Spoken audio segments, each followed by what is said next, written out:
Now we're right. Welcome everyone to this webinar on a very important subject, helping your clients raise capital painlessly. Sound too good to be true? Let's go through the journey so that you will get an appreciation of why we are so excited about the opportunities that crowdsource funding equity raising presents to accountancy firms, your team, and most importantly, of course, your clients. Let's start with the crowdsource funding equity raising scorecard. This is a new initiative that we're starting at ESS BIZTOOLS, and we're going to be updating the scorecard from our review of the intermediaries' websites once per month. And the big news is that $18.3 million has been raised by 22 companies. How many of these companies could have been your clients? And in fact, I hope some of them are. And if they are, congratulations, because you are indeed a pioneer and showing accountants throughout Australia how this should be done. So let's have a look at some of the companies that have been successful in raising capital. We've extracted this information from some of the intermediaries' websites. Some of the intermediaries don't appear to be fully operational yet, but others are in full flight. And it's very interesting to visit the intermediaries' websites and have a look at what they're doing. So we've had a digital bank has already raised $2.4 million.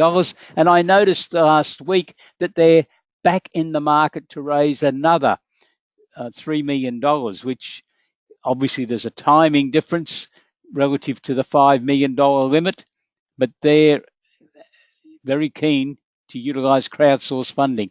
Manrags, a premium socks and underwear business, raised $363,000. A digital platform that matches moviegoers with empty seats, $294,000. Let me explain why I'm going through these. A gin company, and that is to try to alert you that this is a wide market. Some of these businesses could have been your clients. I've had accountants saying to me, "Oh, Pete, when someone comes and talks to me about crowdsource funding, I know who to contact. I'll contact you then and we'll subscribe to your products." I don't think that's the right answer, with all due respect. Because if you don't respond proactively now by telling your clients that you understand this new market opportunity, they're just as likely to go and talk to someone else. Probably not an accountancy firm, another consultant that's offering services. And before long, I suspect if that other firm's able to help them, you might find the annual accounts and taxation work has also gone to someone else. This is a great opportunity for accountants to create new services in the advisory space. So let's keep on going. Who else has raised money?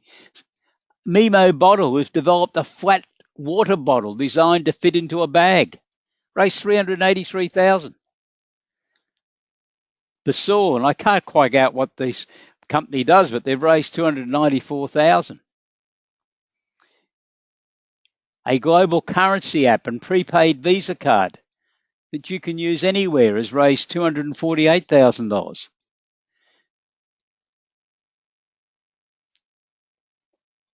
An investment in a gaming brand, $361,000. A leading soccer brand, new soccer balls, soccer clothing, $316,000. An Australian take on modern Japanese fusion raised $184,000. Greenfields Exploration Limited, a mining incubator and project initiator. I found out yesterday, in fact, they raised $4 million, not $1.2 million. And now let's look at the current capital raising attempts that have been made by companies. And again, please look at these lists to determine whether these could have been some of your clients. And please appreciate the wide range of business backgrounds that these companies are from.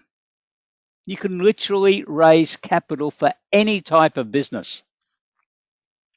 Craft beer manufacturing, surfboard design, great Australian activity. Technology to supplement livestock, health supplements, manufacturers and marketers of Australian-made spirits. So beer and spirits and wine appear fairly regularly in these lists. Great to see. A travel solution company using technology, of course. Cloud-enabled student tutoring. Multi-venue medical services business. A patented safety device seeking capital. They've made their first sale. That sounds like that company might have been a client of the Entrepreneurs Program, Accelerating Commercialization, because that program emphasizes the first sale.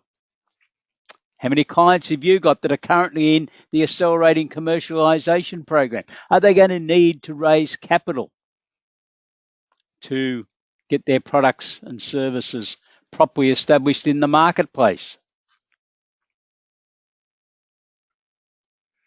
An established company seeking funds to expand into new networks and markets. Now, admittedly, that was for internet gaming, but that phraseology could apply to any type of established company in Australia. Worth thinking about, isn't it? If you have any questions whilst we're going through this webinar today, can you please type your question into your computer and I will answer the questions later in the webinar. I was just checking then to see whether we had any questions at this stage.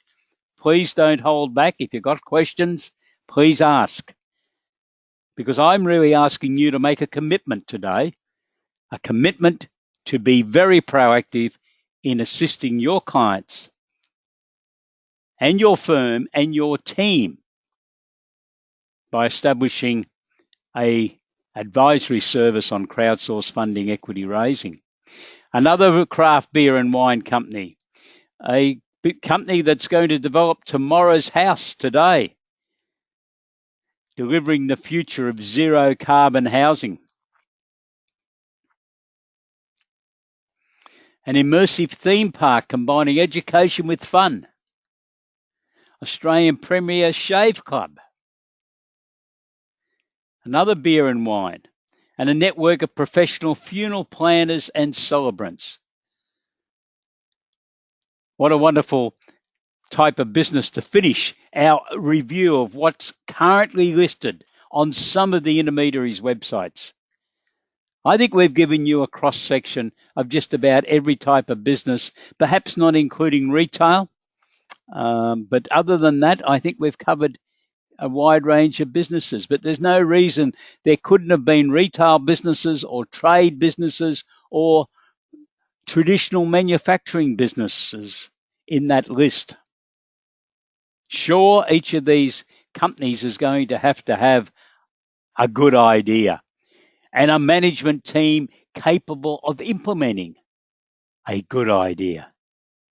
So let's move on. This is advisory services.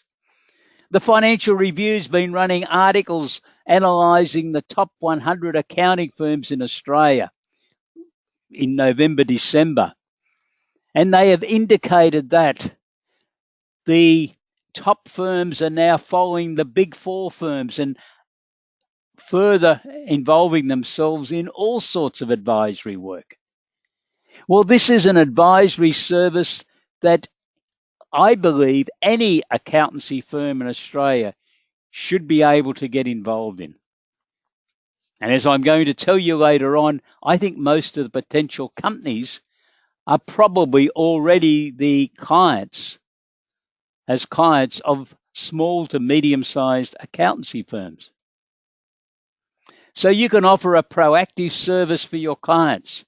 It's not a tax scheme. I had someone send me an email and said, this sounds like a tax scheme. It's too good to be true. It's not. It's passed by the Australian Parliament. Processes have been put in place. Intermediaries who are in fact the gatekeepers reporting back to ASIC have been appointed. There's now 13 intermediary firms. It's a completely legal process that enables small and medium-sized businesses to finance their business operations. I think this is the biggest improvement for small, medium-sized business financing in Australia for the last 35 years. I'm going to repeat that because I think accountants need to really think this through. This is the biggest improvement for small and medium-sized business financing in the last 35 years.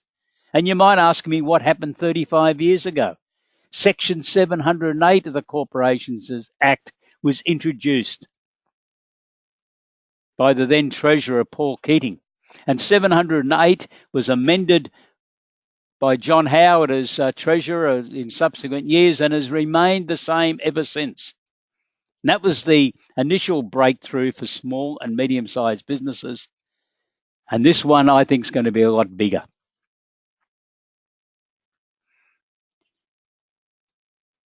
If you are committed to being proactively involved in advising your clients in something that's going to create a whole range of new services, you would need to sit down and say, where would you want to be in 12 months' time? What would you be happy with? What's your return on investment from getting involved in this sort of advisory service? I've tried to identify these, but you might like to write them down. What would you be happy with in 12 months' time from getting involved in helping clients become ready to be able to raise crowdsource funding? I think you'd be looking for a happy accountancy firm because you've created new income streams. And at present, that seems to be a very important activity for accountants, new income streams. I was an accountant for a long time, in principle in a practice, and I know the problems that are occurring with the commoditization of taxation returns, the extra competition, the outsourcing. You don't have to stay with just doing annual accounts and tax returns and perhaps some financial planning. Why not try to diversify your fee income so that at least 30% of your fees are being generated from advisory services? I think this next group of people will be very happy with that sort of diversification in your firm. And that's your team members, your accountants, your marketing people, if you have them, and your other staff, because they will be involved in new and interesting work. Let's face it, taxation return preparation can get a bit boring at times. I know that from my own personal experience over the years. And that was the reason years ago I got involved as a firm in advisory work, because I wanted some variety. Surely you also want some variety in your firms? And happy clients. Well, we want the clients happy, don't we? Because they've got to pay the fees. And the way to get them to pay the fees and the larger fees, to get your average fee income higher than the average of about $4,000 that applies in Australia at present per client, to get that average fee up to $7,000, $8,000, $9,000, you are going to have to supply a wider range of professional services. And this service will assist some, not all, but some of your clients to raise finance for their business. Now, if that's your objective or something similar, will you join us on this journey? This journey where I predict you are going to have some very happy clients and some extremely happy staff members as they get involved in some of this new and exciting work. We know this is not for everyone, and I know it's not for every accountant, unfortunately. But I'd like to think those of you who have taken the time today to invest 1 hour of your time in understanding why we're so excited about crowdsourced funding. We'll be able to use this as a diversification opportunity for your firm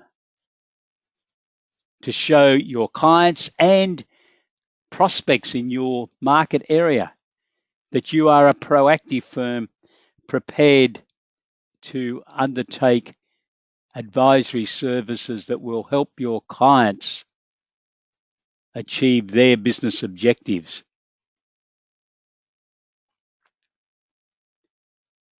So what we want you to do is to embrace the fourth option. And I'm going to come to the fourth option very shortly, but it's basically to help your clients raise business finance. So let's look at the first option. Your clients have got to go to the bank. Have any of you really thought through how SMEs are going to deal with banks in the aftermath of the Royal Commission into banks? I suspect it's going to be very difficult, and people with more knowledge and expertise than me are really forecasting a very difficult time for the next 3 years for SMEs trying to deal with banks. And obviously, if they go to a bank, they normally need security and personal guarantees, and they're committing themselves to monthly repayments. Wouldn't it be great to say to your client, there is another way? I will put an important qualification on probably everything I'm saying today. Your clients need to be running a good business. They need to have a burning desire in their stomach to operate a bigger and better business. And they need to be aware that they have, in fact, got some partners with them.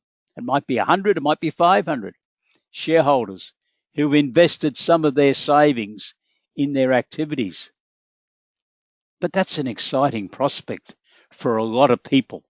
And I'm sure that some of them will be your clients. So let's look at option 2. Your clients could go down the venture capital path. Well, it's not an easy task to raise venture capital. It's normally fairly large amounts of money. And the venture capital companies are renowned for striking tough deals. And your client might not be ready for this type of scrutiny. Crowdsourced funding gives them the opportunity to put their toe in the water, to test whether they're comfortable with some outside people on their board of directors and outside shareholders who they need to now think about and communicate with. But they might like to do this before they go down the initial public offer pathway that might involve them in venture capital. So this is a good apprenticeship opportunity to see whether they are comfortable with the activity. And they could raise capital under Section 708. And as I indicated before, this was the great new opportunity 35 years ago. And hundreds, if not thousands of companies around Australia have taken advantage of Section 708 in that intervening 35 years. But let's look at it. It has got some drawbacks. It's limited to 20 investors per annum, and you can't just keep on doing it for a reason I'm going to tell you shortly. There's a $2 million upper limit. That's all that can be raised in a 12-month period. But the 50 shareholder limit for a private company can really put the brakes on companies being able to utilize Section 708.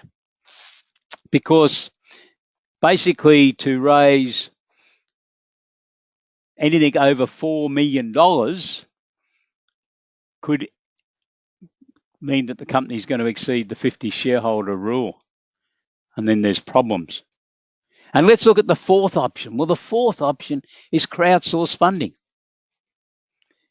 It's available for small proprietary companies and small public companies. So public companies can still participate as long as they meet the eligibility requirements. And the company can raise up to $5 million in a 12-month period. And they don't have to try to raise $5 million in one go. They can go to the market and raise $400,000 or $500,000 or $2.4 million as that bank, the digital bank, Inja, has done, and then go back to the market to raise some further money, as long as the aggregate within a 12-month period does not exceed $5 million. And they can repeat this capital raising activity in the following years, if they wish, and probably more importantly, if the market is prepared to still support them in contributing capital. And there's no need for an auditor to be appointed under $3 million has been raised. I don't agree with that personally, but that's the law the government's made. And it's probably a benefit for some companies. They don't have to pay for an audit fee until they've raised $3 million. So that might, in some instances, might mean they never have to legally appoint an auditor. They can, of course.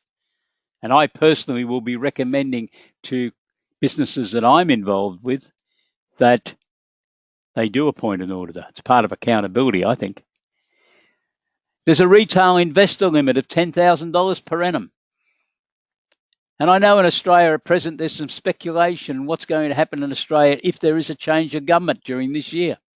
And it's interesting to note that the Labor Party, when this legislation was being debated in the Senate, proposed that figure be $25,000. So there could be a change if the Australian people vote for a change of government that we see. The investment is for ordinary shares. I've had some accountants ringing me about this and talking about loans and interest payments and some sort of specialised type investment script. It's none of those. It has to be ordinary shares under the legislation. But there's no interest payments, is there? We're not borrowing money. We are allocating shares in the company. Obviously, these investors would very much like a dividend, and that's what the company should be aiming to achieve. But there's no interest payment commitments that your clients have. And there's no security offered. They don't need to mortgage their mother-in-law's home or their own houses for a third mortgage to raise the capital. All they do is issue ordinary shares in their company, as long as they've got a good story to tell. And some of them can be startups, and some might be 95 years of age as companies. And that's what I've just said. They do need a good story. And this is part of your role to make sure they can produce the good story. Some people are nervous, reserved. You might have to encourage them to become a bit more outgoing if they are going to be able to succeed in raising capital, if that's what they want to do. And this is a great opportunity for accountants. So I would urge you, first of all, to utilize this concept of a client matrix that I'm going to take you through part of now. It's part of our product package. Identify your clients who have a group turnover of less than $25 million per annum, because that's the first legal requirement that they'll require. Now, most of these companies, on my observation, will be the clients of small to medium-sized accountancy firms all over Australia, in every town and suburb and inner city area. These companies are being serviced by accountants. Accountants who are probably very similar to the people who are participating in this webinar today. So it's a great opportunity for your firm to offer a proactive crowdsource funding equity raising service. I've still got no questions. If anyone's got any questions, please type them in. It's an opportunity, though, for you to grow with your clients. I've had a few people ring me and say, look, Pete, we're a bit concerned about this. We haven't done any of this before. You know what my answer is? Well, you're not Robinson Crusoe. No one else has done it either. This is brand new in Australia. If there's a couple of Kiwis come across from New Zealand, they've had it for 6 years, so they will understand how this works. Or some people have come out from England, get away from the cold weather, I suppose. They will understand it because England's had crowdsourced funding for 7 years. I read a report the other day that $2.4 billion has been raised under crowdsourced funding in the United Kingdom. That's a lot of money. An opportunity to grow with your clients, to have some of your team members upskill themselves to be able to provide these services. We're going to provide the manuals and the systems, but you and your colleagues are going to have to do some studying. There's no doubt about that. No gain without pain is an old saying, and it's very true. So where do you start? I don't like the idea that some accountants have, oh, we'll start when someone comes and knocks on our door and wants to talk to us about this. I think that's too late, and I've already said that to you today. I think it's very important that you're on the front foot, that you're seen to be proactive. This is the start of 2019. This is a great opportunity for your firm to really claim this space in your community. And if no one else is doing it, don't worry, that's great. Because we're also going to give you some material in our package that you can use to promote well beyond your firm. Some sample media releases to send to your local media. The media is very interested in stories about small and medium-sized businesses because they've got a lot of readership of their articles, newspapers, in that group of people. So the first thing we would suggest you use is the crowdsource funding eligibility matrix, which we call BAS 5004. It's not that other BAS that you people do tax returns all day refer to. This means business advisory services. So I'm going to give you an overview now of what we've got in our matrix. You've got to comply with the legal requirements. The group turnover has to be under $25 million. The group gross assets have to be valued at under $25 million. No member of the group can be listed on a stock exchange anywhere in the world. No member of the group can be listed on a financial market. And the money cannot be raised to create a credit facility. You just can't be raising cash to stick into a bank account type activity. You've got to be able to tell the investors what you're going to do with it. But don't worry about the age of the company. Some people have contacted me and said, oh, this is a startup. Doesn't matter. If a startup can tell the story and has got a good management team, it's got a reasonable chance. But it could be a 95-year-old company that's now into what? The second or third or perhaps the fourth generation. And it doesn't worry about the type of business. That's why we spent 5 minutes at the beginning of this webinar really going through and looking at who has already raised capital and who's trying to raise capital. I think you could put any type of business in Australia. There's no reason, as long as you don't fall into problems with the Institute, why accountants couldn't be trying to utilise this service for themselves, as far as I know. But any type of business or industry. So let's look at the 10 key characteristics that I think will apply. But you only need a client that's got one of these. Perhaps some of them will have two. They're a company that's wanting to scale up. What do I mean? Their current turnover is $2 million. They'd like to go to $6 million over the next few years. They are going to need to make a substantial contribution to fund working capital. Where are they going to get that money from? Now, some of them might have the ability to borrow it. Others might not, and especially in this climate we're going to have with banks. So companies wanting to scale up. A fast-growing, ambitious company. This is really made for them. A company that's wanting to expand. A company that's wanting to acquire other businesses. Every so often you come across a CEO who's got a big, audacious idea. That might be what some of your clients have got. Now, so long as that idea can be articulated, put into a document, and that the CEO's got a management team that's going to be able to assist in the delivery of that big, audacious idea, Why not? Why not put it all together in an offer document and talk to an intermediary and go to the market and see if the capital can be raised? I think exciting vision should be a characteristics for every one of these, but we've just put it in separately. I don't imagine anyone's going to succeed in this market unless they can talk the talk, unless they can create some excitement out of what their vision's all about.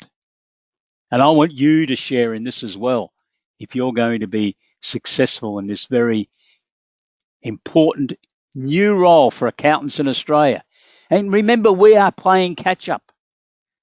The rest of the Western world's had this for 6 or 7 years. I don't know why it's taken so long in Canberra to get this legislation passed, but it's there now. So let's make the most of it for your clients. Loans to be repaid. I sat down and gave a lot of thought to crowdsourced funding when it first started to be debated and said, well, who could be a user of this service? If you've got a client that's borrowed money secured on someone else's property other than on the company's own assets on a first mortgage basis. So it might be the proverbial mother-in-law's home unit, or it might be a mate might have put in some money on security, and they might want their security back. The mother-in-law might want to retire, or she might want to have to fund going into a nursing home. So loans have to be repaid. If it's a good business, why not? What about mum and dad loans? The Bank of Mum and Dad is what the Financial Review article, which was quoting Kate Carnell, the Australian Government Small Business Ombudsman, in November, when Kate Carnell indicated that 26% of the borrowings made by small and medium-sized businesses had been funded by the parents or grandparents of the key people in a company. That's a lot of money. And again, the same sort of problems that I just referred to earlier on just loans in general. The parents or grandparents might be wanting to retire, or they might be funding an entry into a nursing home, and we all know that that costs a lot of money. So they might want their money back. So raising some capital to enable that funding to be paid out could be a legitimate use. What about succession problems? I'm sure you've got some clients that have got succession problems, because the current generation of people who are now in their 50s, 60s, 70s, when they were running their businesses, superannuation was only something that the top echelon in public companies and public servants, of course, got. So a lot of them use their businesses as their superannuation fund. Every spare dollar was reinvested into the business. Fast forward to 2019. Pretty difficult to sell businesses at present, isn't it? So your client's going to be able to sell, but they might have a good, sound business. And their children or grandchildren may have come into the business, but they've got no money. They've invested it in a house or trips to live in England or somewhere else for a few years, and now they come back to Australia and they want to work in the business, but they really can't find the money to be able to finance the founder to start retirement. Well, perhaps crowdsourced funding is one way to do that. Someone did say to me recently in a webinar, well, I wouldn't want that to be forever. This was a webinar we did for businesses on crowdsourced funding. And I said, no. The investors in crowdsourced funding, I think, will always be very happy to sell their shares, but you're going to have the ability to then raise some extra funding because your business has been performing very well to be able to buy those shares back at some future time. But it's worth thinking about. And the other big opportunity for crowdsourced funding is for companies who are not eligible to secure funding as an early stage innovation company. Now, if you don't know much about early stage innovation companies, we have a separate product package available on early stage innovation companies. But companies generally need to be under 3 years of age. They need to have an income of under $200,000 per annum and have an expenditure of under $1 million, and then pass a range of other tests to be eligible as an early stage innovation company. The big attraction, of course, is that an investor in an ESIC is able to obtain a tax rebate based on their investment, and they also are potentially eligible for a capital gains tax exemption. Now, if your client is not eligible because they don't qualify under those regulations, crowdsource funding could be a great way to raise some capital. And if you want to know more about ESIC and what our ESIC product package has got in it, please contact me.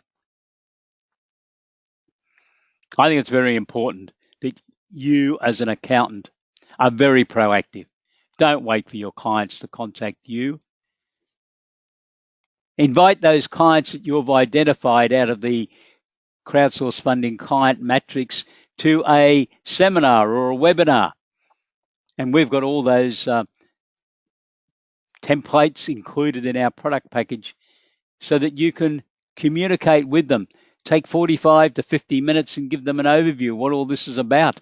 And then follow up and have a meeting with those clients and decide whether they're interested in this exciting opportunity. And then you could give them proposals, which could be dissected into various segments. Crowdsource funding, equity raising, operations, how it all works. What's the eligibility tests? What's the intermediary's role? This will be a bit of a great mystery for a lot of your clients. Who's this mysterious person called an intermediary? Well, we've got a full summary of material you can sit down and help you communicate with your client as to what their role, their duties, their responsibilities, and their powers are. And then we'll go through so that you can go through with your clients on what's in the offer document, which is a de facto prospectus, and what's involved with listing on the intermediary's website. Accountants always like to understand how you're going to be recompensed for your time on this type of activity, and that's very important.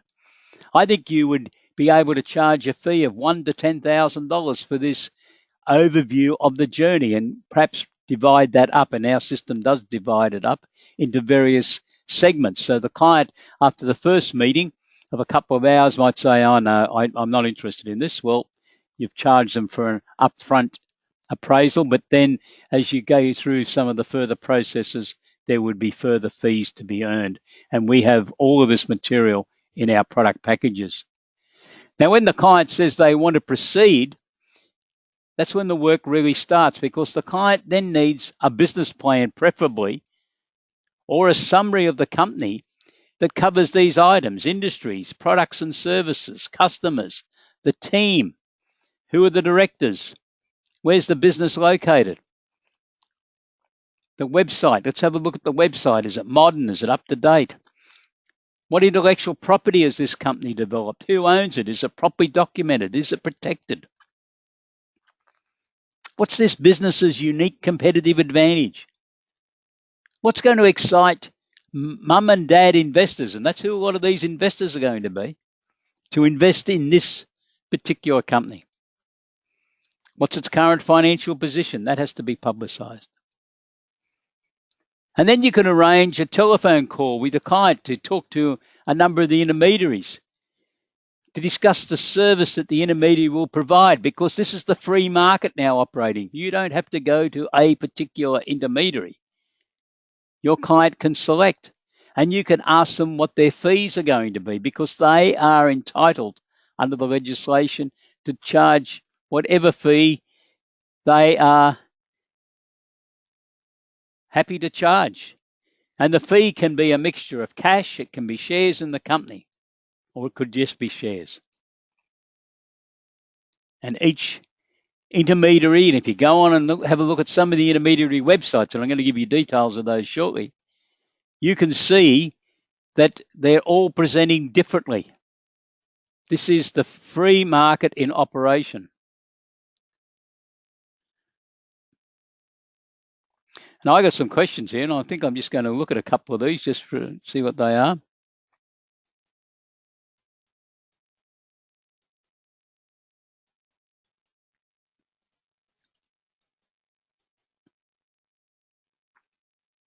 Okay, so the first question's on the accounting obligations. These are as per the Corporations Act, so it's all stated within there. And to be honest, we haven't done any further work on that. It's just summarised. There's no specific accounting responsibilities for crowdsourced funding companies.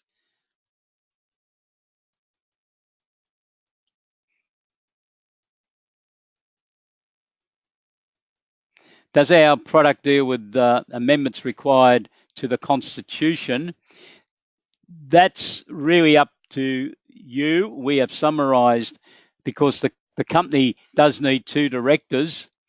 I think and hope that the shelf companies will start producing constitutions that are targeted to the specific requirements of a crowdsourced funding company, because you need to keep 2, probably 3 shareholders registers, one for the original shareholders, the 50 shareholder limit, second one for employees, and the third one for crowdsourced funding shareholders. But they're good questions, and I'm going to come back to them in a moment. I'll just keep on moving. So that's good. Keep the questions coming in, and we'll see how we go.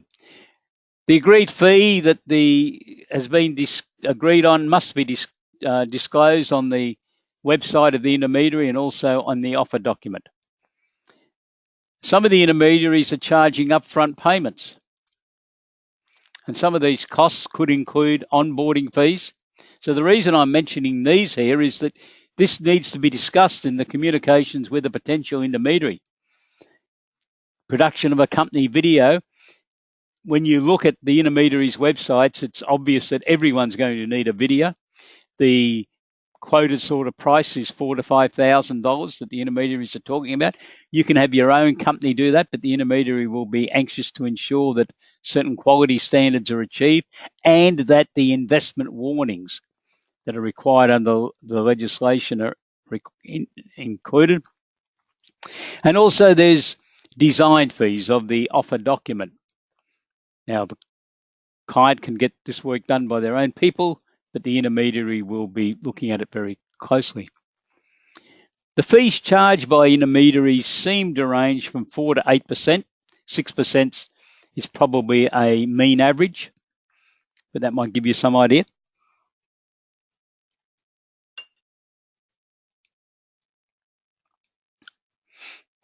And when you have discussions with intermediaries, they'll be indicating to you what they think should be included in the offer document. Obviously, there's the legal questions to be answered, but there's also the particular comments about the company and what it's going to do. The intermediaries all appear to have potential investors, which they tend to call as affiliates, of around 20 to 30,000 each. So they have already got established people who they are going to take the deal to for each individual listing that they conduct. Just a bit of background material. Some of the intermediaries will express an interest that they would like to see some pre-seed funding before they actually list the company. This is so that they're getting some confirmation of the value of the company. And we've got notes on that in our material. And some appear to like a private launch. Now, they're using the first 30 days of the 90-day maximum of the listing period to encourage the company directors to work with the intermediary to contact employees, shareholders, customers, suppliers, friends and family, of shareholders and senior management. And the benefit of a private launch is, again, it gives the intermediary the opportunity to say that people who have got an association with this company have already agreed to contribute some money. It helps them sell the concept in the marketplace, is what they're saying. Now, the offer document's a very important document. There's a lot of legal questions to be answered, and then there's a lot of information that's required. I envisage that you, as accountants, will be preparing the bulk of that document in conjunction with your client, and then it will be going backwards and forwards to the intermediary, because the intermediary is playing a unique role. They are the gatekeeper for ASIC to make sure the law's been complied with, but they're also a promoter, a stockbroker, if you like, that's got to make sure that the final presentation is legally correct, but that is attractive enough to be able to be promoted in the marketplace, initially to their group of investors, their affiliates. So they want to make sure it looks very good. And we have a complete template of what we think should be included in the offer documents in our product package. These have to be filed and kept for 6 years, and you'll be liaising with your client. And at the end of this process, the offer document gets submitted to the intermediary signs off on it, and then it gets uploaded onto the intermediary's website. Under the legislation, the intermediary must operate a communications facility, and that's been expanded a little bit from what's in the legislation. So currently there's videos, there's webinars, and there's presentations being made by companies with approval from the intermediary, with the intermediary normally being present or someone from the intermediary's business being involved in each of those activities. But in the main, they are presentations by the company directors. So let's look at some of the intermediaries, and we're going to send you PowerPoint slides of these, what we've used today, so you can get these addresses. There's 4 intermediaries in Sydney. Equities is in Sydney, but also in Auckland. So they had the benefit of the New Zealand experience. Big Start Capital in Perth. So there's one in Perth, one in Melbourne. Virtual Financials, the intermediary in Melbourne. On Market's the Sydney one. Enable Funding is in Adelaide. And that company's had a long history in capital raising in Australia. And Capital Labs in Sydney, and a new one, Ag Crowd, in Sydney.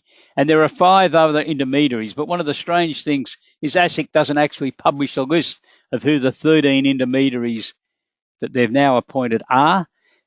Somehow or other, you've got to search them out. So we're still looking for another 5. So if you happen to know any of the additional intermediaries, I'd appreciate an email. Thanks for their details, because I'm far from impressed with how ASIC's handling this, and I've sent them an email expressing that concern. I think they should be publishing a list of the intermediaries. There's only 13 of them. It's not as if there's hundreds of them, which would help people who are seeking out intermediaries to find them. So in summary, crowdsource funding is a great opportunity for some of your clients to go to the next level. It creates new revenue opportunities for proactive accountants. I think it gives your accounting team some exciting work to undertake, different work. Expected fee range for accounting services, I think, will range from $1,000 to $40,000. Just depends if you have to produce a business plan as part of the process. For more information, you can go to our website and look at the promotional material we have on all aspects of crowdsource funding. And we'll be sending you these PowerPoint slides so you'll be able to get that. But please go on to our article on crowdsource funding, then click on to learn more, and you can read all that information.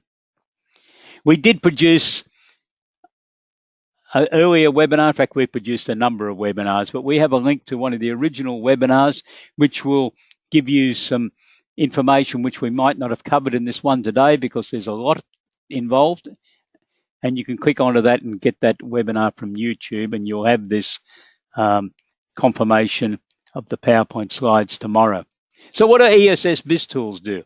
We've been around for 20 years. I was an accountant in public practice, partner in a firm, but I'd also spent 10 years of my life as a CFO, a Chief Financial Officer, and Company Secretary of a listed public company. So I saw things a lot differently. Saw them from both a practicing accountant's point of view and a key assistant to a CEO in a public company. It's given me a different insight, I think, to what goes on in business. I think this is a great opportunity for you to advise your clients and help them on this journey. So we have prepared material to do that. That's what we do. We write product packages. We've got 22 other ones besides crowdsourced funding. So normally we are charging $999, including GST, for the crowdsourced funding product package as a standalone package. But we have a 40% discount, which we've decided to extend this as a New Year promotion. So $599, and that's available until the 15th of February. Or, there's always an or, isn't there? Or you can subscribe for our total package, which includes everything we've produced, which includes crowdsourced funding. And we've also reduced that by 40%. So instead of being $2,970, it's reduced to $1,782, including GST. And that's also available under the 15th of February. So if you wish to subscribe, please go to essbiztools.com.au. Apologies, my tongue's getting tired. And please put in the codes that are on there tomorrow, and we will be sending you these PowerPoint slides tomorrow. You can pay the gold package as an upfront discounted amount, or you can pay on a monthly basis, which costs you a bit more. Now, questions. I've just got to go back and see what other questions we've got here.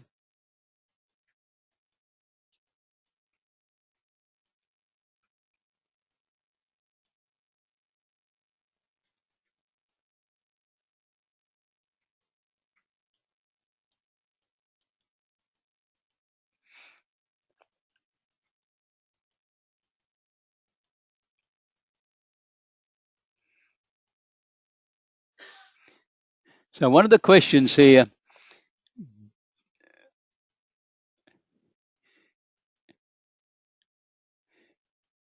should the Constitution have the right to repurchase the shares? I think that's a legal question. On my studying of the legislation, I don't think that's envisaged, but please talk to your lawyers about that.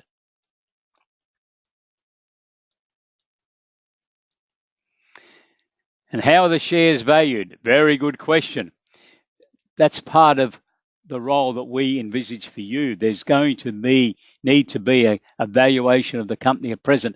The valuation document is not required to be part of the package, but I'm certain that the intermediary will want to know how the share price and the number of shares to be allocated for a sum of money has been determined.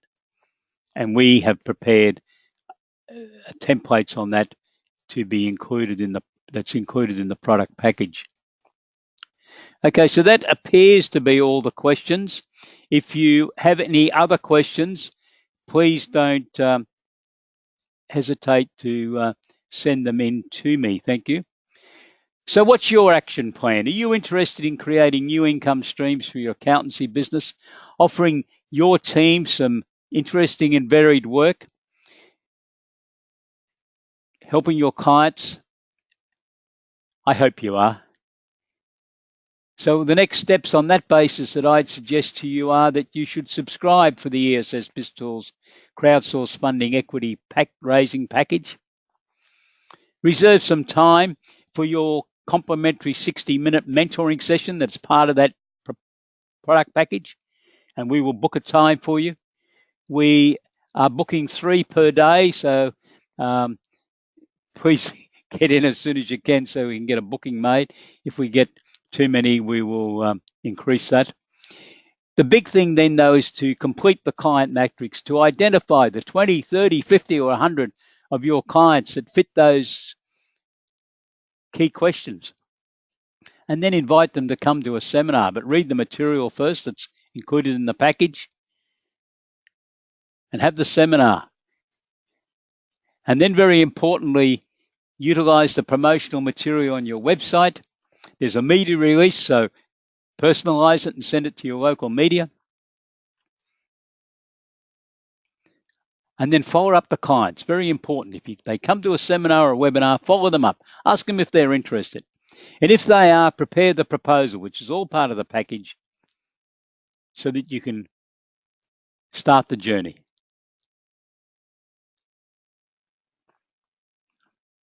And refresh your website, send newsletters. And as subscribers to ESS BIZTOOLS, you will be receiving this material throughout the year.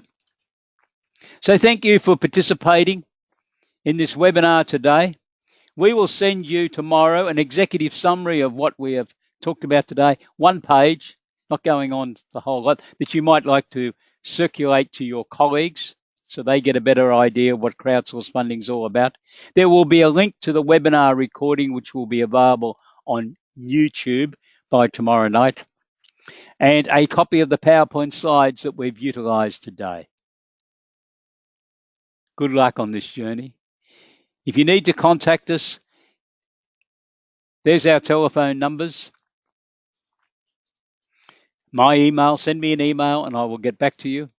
And if you want to have a look at our websites, we have ESS BizTools, which is where the crowdsourced funding material is. We have a separate website whereby we are able to supply a service that accountants utilize then to identify government grants that might be suitable for clients.